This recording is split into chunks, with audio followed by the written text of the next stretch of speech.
alors que la contestation sociale contre la réforme des retraites se poursuit, en ce mardi 28 mars, avec une 10e journée de mobilisation nationale, Gérald Darmanin l'a assuré, ce lundi 27 mars. Sur le plateau de C'est à vous, l'ensemble des mesures proposées par le gouvernement sont toujours à l'ordre du jour. Invité de l'émission quotidienne de France 5 présentée par Anne-Elisabeth Lemoine, le ministre de l'Intérieur a notamment été interrogé sur l'examen, par le Parlement, attendu du projet de loi sur l'immigration dont il est justement le porteur. En tout cas, il faut une loi immigration pour être dur contre les délinquants étrangers, les expulser, et puis, évidemment régulariser les gens qui, depuis très longtemps travaillent, ne font de mal à personne, a alors souligné celui qui a hérité d'un surnom peu flatteur.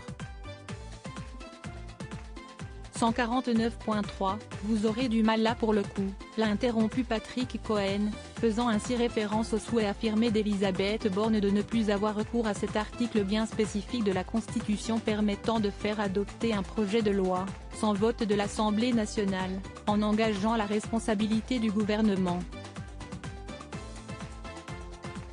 La Première ministre a toutefois précisé une exception à sa bonne résolution, les textes budgétaires, catégorie dont ne fait justement pas partie le projet de loi sur l'immigration. Il y a un défi. Voilà. On est là pour lever les défis, a rétorqué le locataire de la place Beauvau. Une réponse qui n'a pas vraiment convaincu notre confrère qui a aussitôt affiché une moue dubitative. Gérald Darmanin, François Hollande.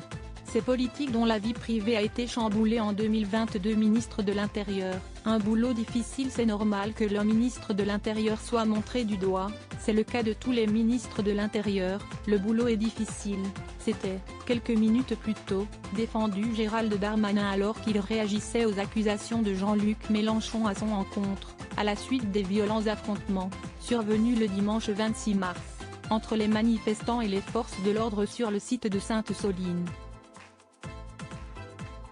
Que M. Mélenchon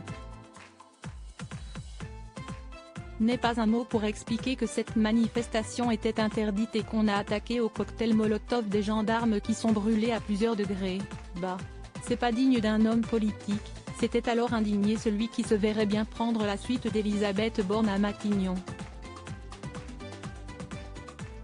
Article écrit en collaboration avec 6 médias. Crédit photo, capture d'écran France 5.